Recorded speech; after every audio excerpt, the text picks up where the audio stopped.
บัญชีกับ BBA เนี่ยนอกจากที่มันเป็นโปรแกรมไทยอินเตอร์ความแตกต่างของมันมีอะไรบ้างจริงๆบัญชีไม่ได้มีแค่ตัวเลขแต่มันคือพวกแบบเหมือนระบบวิธีการคิดการจัดการโอกาสมันอยู่รอบตัวเราแต่โอกาสมันอาจจะไม่วิ่งเข้ามาหาเราจริงๆการเน็ตเวิร์กิ่งเนี่ยเป็นตัวที่ดีมากที่ทำให้เราเปิดตัวเองให้เข้าหาโอกาส theory คืออย่างหนึ่งแต่ว่า in the end สุดท้ายมันคือแบบการ adapt การเข้าใจ demand หรือสิ่งที่มันเกิดขึ้น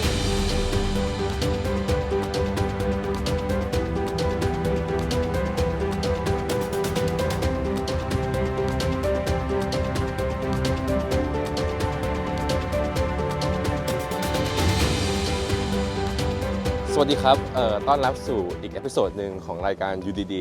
วันนี้เรากลับมาที่จุฬาเนาะวันนี้เราอยู่ที่คณะบัญชีจุฬาเพราะฉะนั้นวันนี้เราก็จะมีแขกรับเชิญตามเคยคราวนี้วันนี้จะมีอยู่2คนด้วยกันก็จะมี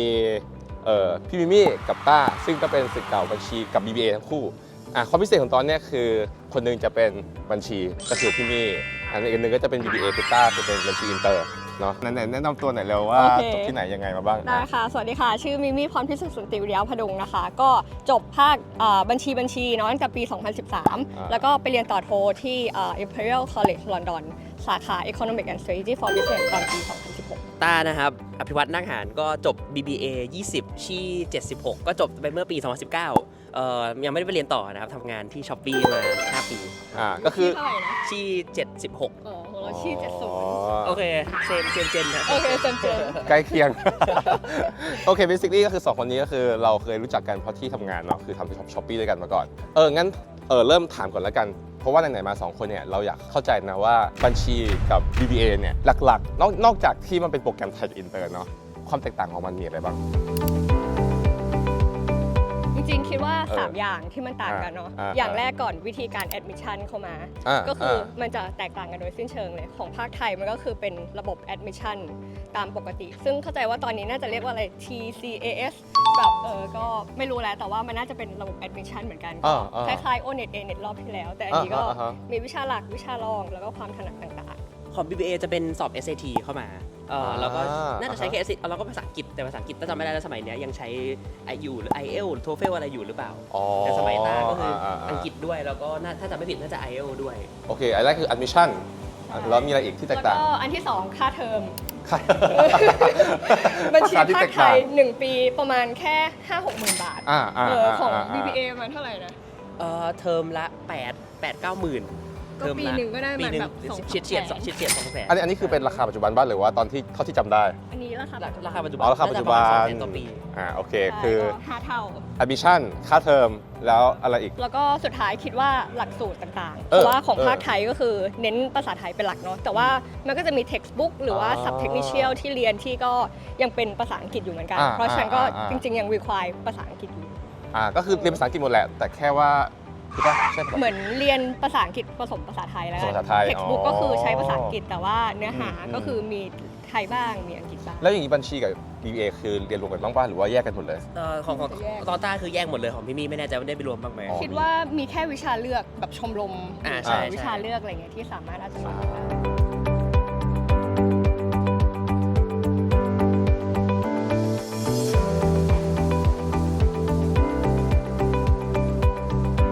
การเรียนบัญชีเนี่ยเข้าใจว่ามันก็ต้องแตกเป็นเมเจอร์เป็นสายเนาะอย่าง BBA กับบัญชีมันมีสายอะไรบ้างมีเมเจอร์อะไรบ้างเอาจาก BBA ก่อนก็ได้ครับของ BBA ตอนที่สมัยที่เราเรียนนะมี3เมเจอร์ก็คือ Finance Accounting International Business แต่ตอนนี้เพิ่มมาเป็น Marketing เพิ่มขึ้นมาแล้วก็ปีล่าสุดเลยเนี่ยก็คือ International Business จะเปลี่ยนเป็น Digital Business Management ก็คือเราอยากจะทำให้ทันโลกแหละก็คือเป็นพวกแบบData Analytics Machine Learning for Business แบบ showing data presenting data เลยก็คือแบบพยายามจะแบบให้มันทันยุคสมัยแล้วแต่ละสายเนี่ยมันเรียนแตกต่างกันเยอะไหม Core courses ของ BBA Introduction ทุกคนจะเรียนเหมือนกันหมดแต่พอจะแยกสายเนี่ยมันก็มีความแตกต่างกันบ้างก็คือ accounting ก่อนแล้วกัน accounting ก็คือเป็นการทำบัญชีการทำงบให้มันดุลfinance ก็คือการบริหาร capital ก็คือแบบจะไปยืมเงินจะไปแบบบริหารแบบ debt equity อะไรเงี้ยว่าจะไปเอาเงินมาจากทางไหนส่วน marketing ก็คือการคิด branding การสื่อสารให้กับลูกค้า consumer behavior ก็จะมีความแตกต่างกันไปส่วน IB International Business เนี่ยก็จะเรียนแบบ general หน่อยก็คือจะแบบ a little bit of things here and there จะไม่ได้ specialize ของบัญชีส่วน วนใหญ่มันต้องเลือกมาตั้งแต่ก่อนเข้าเลยเนาะมันจะมี3สาขาเมนหลักก็คือบัญชีบริหารแล้วก็สถิติซึ่งบัญชีก็คือมีแค่บัญชีอย่างเดียวแต่ว่าถ้าเกิดของบริหารมันจะมีเนี่ยมัน 5-6 อันก็คือมีmarketing finance มี entrepreneur MIS เป็นสารสนเทศเกี่ยวกับการบริหารคือมันแตกย่อยอยู่ข้างใต้คำว่าบริหารถูกไหมใช่ถูกแล้วก็มีโลจิสติกเป็นอันสุดท้ายก็คือมีให้เลือกเยอะอยู่นะมีให้เลือกเยอะก็จะเยอะกว่าของ BBA ใช่อันนี้ตึก50 ปีตึกอนุสรณ์50 ปีแต่เรียกสั้นๆว่าตึก BBA เด็กๆเขาเรียกกันว่าตึก BBA นะครับก็ถูกสร้างมาเมื่อคณะบัญชีครบอายุ50 ปีก็คือเป็นตึกที่ BBA เรียนอย่างเดียวปะไม่ใช่จริงๆภาคไทยก็มีเรียนอยู่ในนี้ BBA ก็มีเรียนบางคลาสแต่จริงๆก็จะมีเรียนตึกอื่นด้วยก็คือเมื่อก่อนนะมันจะเขาเรียกว่าใต้ตึก BBA ก็จะเป็นร้านโล่งๆแบบพัดลมร้อนๆสมัยนี้เป็น CBS ร้านนี่ก็ดูเป็นแบบมีร้านกาแฟมี co-working space ให้เด็กมานั่งทำงานก็อิจฉาเด็กสมัยนี้นะ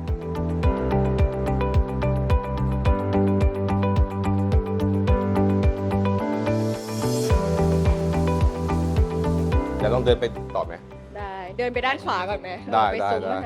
ซุ้มอาหารเดี๋ยวนี้กรุ๊ปมันหายไปหมดแล้วเดี๋ยวนี้ไม่มีกรุ๊ปแล้วเหรอใช่แต่ก่อนตรงนี้คือจะเป็นแบบเหมือนโซนกรุ๊ปเนาะก็คือแบบเหมือนบัญชีมันจะแบ่งออกเป็นแบบ12กรุ๊ปแบบก.1 ถึงข.5แล้วก็มีอะไรนะ มีสมทบกับสแตท BBA ไม่มี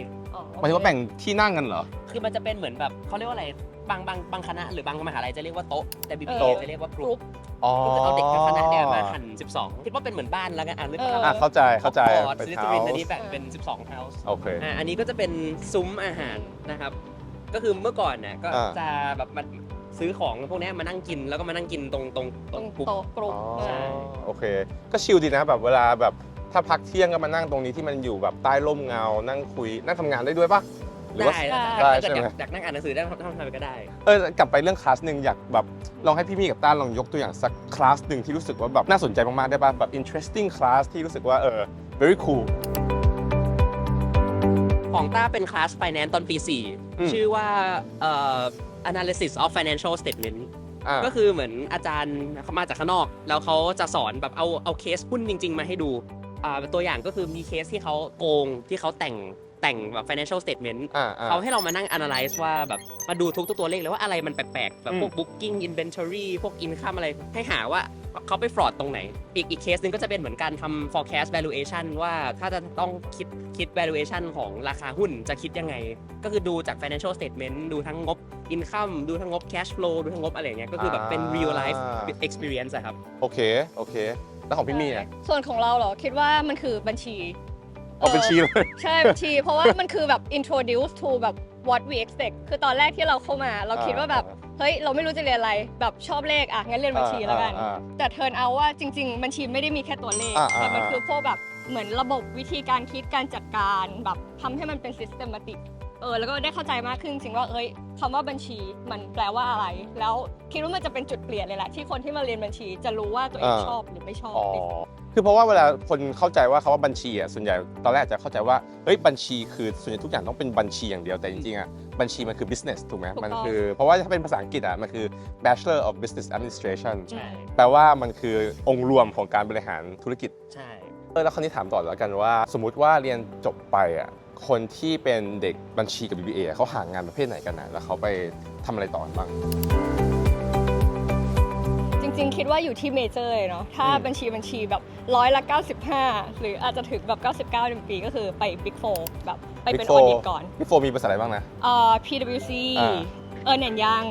Deloitte แล้วก็ KPMG ป่ะKPMG ใช่ก็คิดว่าเนี่ยเป็นเขาเรียกสแตนดาร์ดเลยที่ทุกคนถ้าไม่รู้จะจบไปทำอะไรก็คือทำออดิตก่อนคลาสสิกแต่ว่าเอาจริงพอผ่านไป 1-2 ปีปุ๊บแตกกระจายหายหมดเลย เราก็เป็นหนึ่งในนั้นที่เทิร์นเอาว่าทำไป2 ปีก็โอเค maybe it's not my แบบเวก็เปลี่ยนสาย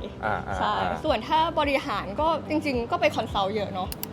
แนวแบบคอนซัลท์หรือถ้าพวกแบบไฟแนนซ์ก็จะไปแบงก์ IB อะไรเงี้ยคอนซัลท์พวก MBB ป่ะก็มีแบรี่เลยมีทั้งแบบพวก big global firm ก็มีแบบ local firm ก็มีหรือเป็นแบบพวกคอนซัลท์ใน big four ก็มี Accenture แต่เดี๋ยวนี้รู้สึกว่าเทรนด์มันจะไปพวก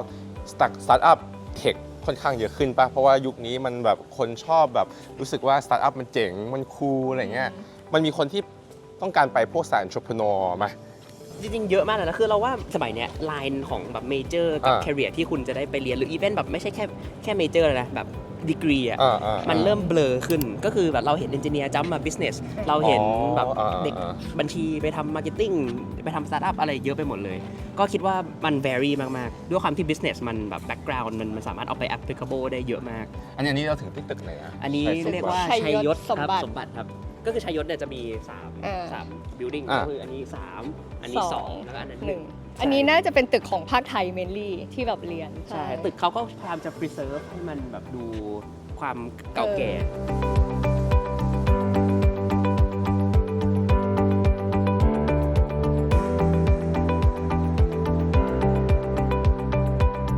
การเรียน business เนี่ยมันมีงานกลุ่มปะมีแบบกลุ่มโปรเจกต์ไหมหรือว่าส่วนใหญ่มันเป็น theory แล้วก็นั่งสอบอย่างเดียวส่วนใหญ่ทุกคลาสจะมี some kind of project ซึ่งก็สมมติอย่างไอ้ financial analysis of financial statement ที่เล่าให้ฟังเมื่อกี้ก็ project ก็คือการที่ไป analyze หุ้นจริงๆทำ modeling ออกมาแล้วกลับมา present อาจารย์ว่าอยู่ไปเจออะไรมาแต่คืออันนั้นทำเป็น as a group เป็นกลุ่มถูกไหมเป็นกลุ่มใช่ก็แบ่งกันบางคลาสก็3คนบางคลาสก็5คนบางคลาสก็8คนของถ้าภาคไทยก็ช่วงปีแรกๆจะยังไม่ค่อยมีงานกลุ่มแต่ว่าพวกปีหลังๆที่วิชามันเริ่มแบบออดิตอย่างเงี้ยมันก็จับกลุ่มกันทำเป็นว่าออดิต1บริษัทให้ยกตัวอย่างมาทำเป็นเคสว่าบริษัทไหนมีข้อผิดพลาดอะไรยังไงอันนี้เรามาถึงตรงร้านกีฬาโรงบาสบัญชีนะครับเคยเล่นไหมคะเราอยู่ทีมบาสบัญชีทีมบาสบัญชีเดี๋ยวอินเสิร์ตรูปมีรูปป่ะเดี๋ยวใส่รูปมาโอเคได้เราผูกพันกับที่นี่มากคือเพราะว่าตั้งแต่ตอนเข้ามาปี1เราอยู่แต่ที่นี่มาตลอดอยู่แบบ2 ปีเกือบช่วงซ้อมคือซ้อมทุกวันซ้อมตั้งแต่จันทร์ยันแบบศุกร์แล้วก็อยู่ตรงเนี้ยซ้อมตั้งแต่แบบหลังเลิกเรียนคือ4 โมงใช่ไหมยัน4 ทุ่มซ้อมทุกวันก็วิ่งวนซ้อมอยู่ตรงเนี้ย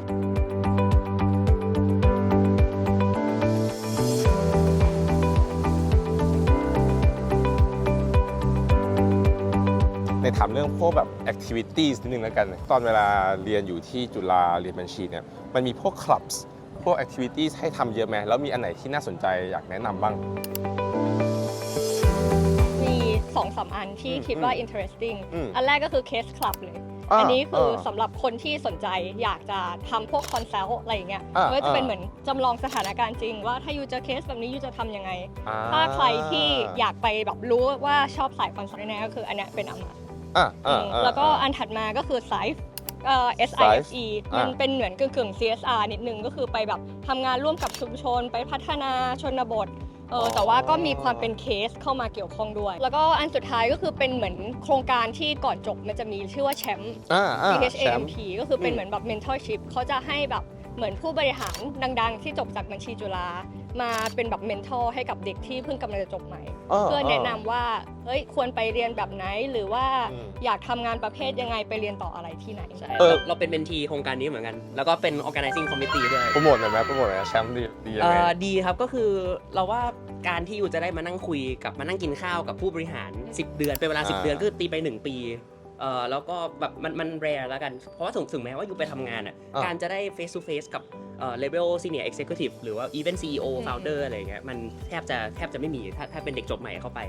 ก็เลยคิดว่าเป็นอะไรที่เป็นประสบการณ์ที่แรร์มากๆแล้วนอกจากนั้นก็ได้เจอเพื่อนแบบคนที่ high caliber เก่งๆอะไรเต็มไปหมดเลยอยากให้ลอง emphasize ความสำคัญของ networking หน่อยเพราะรู้สึกว่าการทำพวกสาย business เนี่ย network มันค่อนข้าง important แล้วกันจาก impression เรานะว่ามันต้องแบบมีรู้จักคนนู้น connection เพื่อที่จะแบบอย่างแรกคืออยากหางานหรือรวมถึงแม้แต่การcross company แบบ coordination กันอะไรเงี้ยอันนี้มันมีความสำคัญไหมรู้สึกว่ามันช่วยเราเยอะไหมเราว่าสำคัญมากเพราะว่าจริงๆโอกาสมันอยู่รอบตัวเราแต่โอกาสมันอาจจะไม่วิ่งเข้ามาหาเราจริงๆการ networking เนี่ยเป็นตัวที่ดีมากที่ทำให้เราเปิดตัวเองให้เข้าหาโอกาสถ้าให้แนะนำเราว่าก็คือ1คือคุยกับคนเยอะถ้าเริ่มง่ายๆแล้วเริ่มกับรุ่นพี่ที่อยู่เข้ามาอยู่เจอรุ่นพี่เริ่มกับเพื่อนก็ไม่จำเป็นต้องอยู่ในห้องเรียนก็ได้นอกห้องเรียนต่างคณะ2คือทำกิจกรรมหรือว่าแบบพยายาม3ก็คือพยายามไปจอยพวกอีเวนท์ที่ทำให้เราได้เจอคนใหม่ๆมันมีเน็ตเวิร์กิ่งมันมีเซมินาร์มีอะไรเต็มไปหมดเลยก็คิดว่าสำคัญมากคิดว่าก็ agree กับที่ต้าพูดเนาะแล้วก็เอาจริงเวลาที่ทำงานอะโลกทำงานกับโลกการเรียนไม่เหมือนกันคือแบบบางคนอาจจะแบบเฮ้ยฉันมาเรียน4 ปีฉันจะต้องได้เกรดแบบนิยมแบบจะต้องแบบเฮ้ย 4.00 ตลอดเวลาแต่แบบเอาจริงพอทำงานปุ๊บมันทำให้ realize ว่าเวลาสัมภาษณ์งานอะ มันจะสำคัญแค่ปีแรกเท่านั้นในการ grading หลังจากนั้นอ่ะ job ถัดไปคือมันอยู่ที่ experience แล้วก็เหมือน connection ที่มี เพราะฉะนั้นก็คือไม่ได้แปลว่าอยู่เรียนดีอยู่จะทำงานเก่งแค่มันเป็นเหมือนกับว่าการเรียนดีมันเป็นเปิดประตูให้เข้าไปงานแต่หลังจากนั้นน่ะก็คือ you on your own แล้วใช่แบบ connection ที่ดีก็จะแบบถ้าสมมติเราอยากทำงานบริษัทนี้แต่ว่าเราไม่รู้ว่าจะทำยังไงแล้วก็ถ้ามี connection อยู่ในบริษัทนั้นมันก็สามารถให้เขาช่วยแบบ referral ได้เพราะเดี๋ยวนี้หลายๆบริษัทก็ชอบใช้ระบบ referral เนาะเพราะมันเหมือนเป็นการแบบ refer จากคนที่อยู่ในองค์กรเพราะฉะนั้นน่ะมันคือถูกคัดมาแล้วว่าคนเนี้ยน่าจะฟิตแล้วก็ผ่านใครทีเดียได้เหมือนแบ็กกราวด์เช็คมาแล้วระดับหนึ่งทุกวันนี้เวลาจะจ้างใครก็คือต้องไปพยายามหาคนรู้จัก friend of friend หรือ mutual friend นะให้แบ็กกราวด์เช็คอะไรอย่างเงี้ยเข้าใจ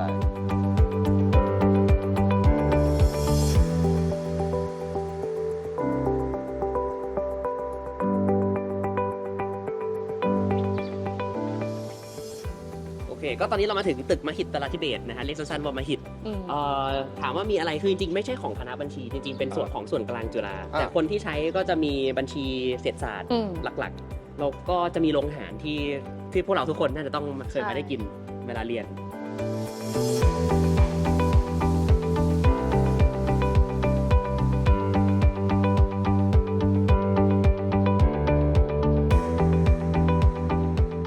นี่ก็จะเป็นเหมือนห้องเรียนคีย์หลักๆอันนี้ก็คือที่ต้าบอกเป็นfinancial laboratory ที่เป็นห้องแบบจำลองหุ้น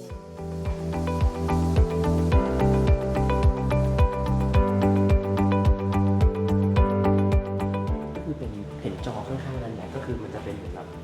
เวลาเปิดก็คือจะเป็นแบบการเทรดหุ้นเหมือนตลาดหุ้นจริงๆขึ้นมามันเขาจำลองขึ้นมาแล้วก็คอมพวกเนี้ยที่เป็นสีส้มก็คือจะมี Bloombergซึ่งตัวหนึ่งแบบไลเซนส์ประมาณ 3-4 ล้านซึ่งปกติบริษัทแบงก์ก็จะมีแค่ตัวละตัว 2 ตัวแต่จุฬาเรามีเป็น10 กว่าตัวก็คือมีให้แบบจำลองเทรดได้เยอะมาก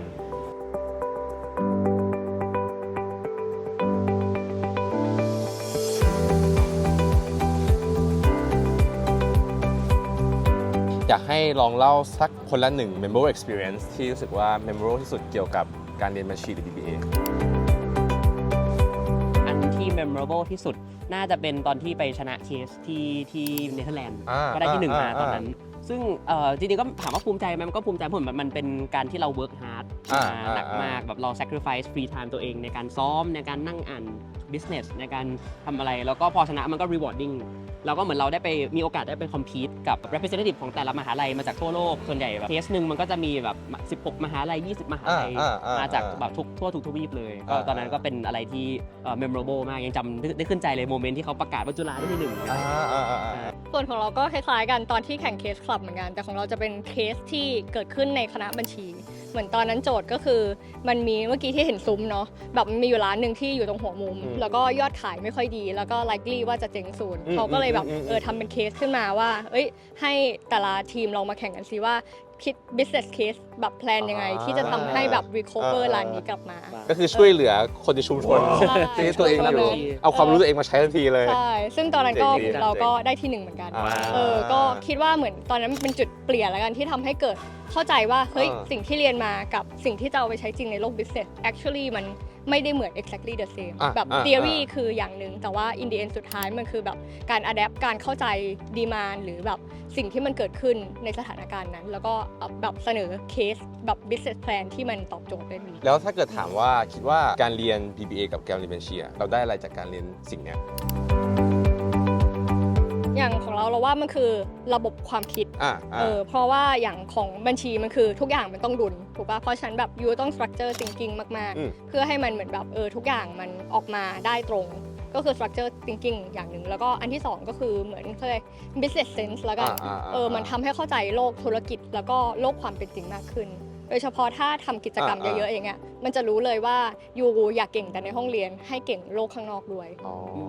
เราคิดว่า1คือเป็น real life practical แบบ business knowledge แล้วกันก็คือไม่ใช่แค่ theory แต่อยู่เอาไปใช้ได้จริงๆด้วยแล้วนอกจากนั้นก็คือแบบเป็นพวก soft skill ที่ได้จากการทำกิจกรรมแบบ problem solving หรือแบบ communication skill ซึ่งทุกวันนี้ก็ใช้อยู่ในที่ทำงานทุกวันแล้วก็ lastly เราว่าเป็นเรื่อง network กับคนที่แบบ build meaningful relationship แล้วกันแบบทั้งรุ่นพี่รุ่นน้องเพื่อนอาจารย์ทุกคนเราว่าเป็น environment ที่ค่อนข้าง supportive แบบทุกวันนี้เราก็ยังกลับมาแบบช่วยกิจกรรมช่วยแบบเจอคนอะไรแบบเป็น environment ที่ดีมากๆ โอเค thank you วันนี้ก็คิดว่าครบละขอบคุณมากพี่มีกับตาที่พาเดินรอบๆนะครับโอเค ยินดีครับ thank you บ๊ายบาย อยู่ดีๆ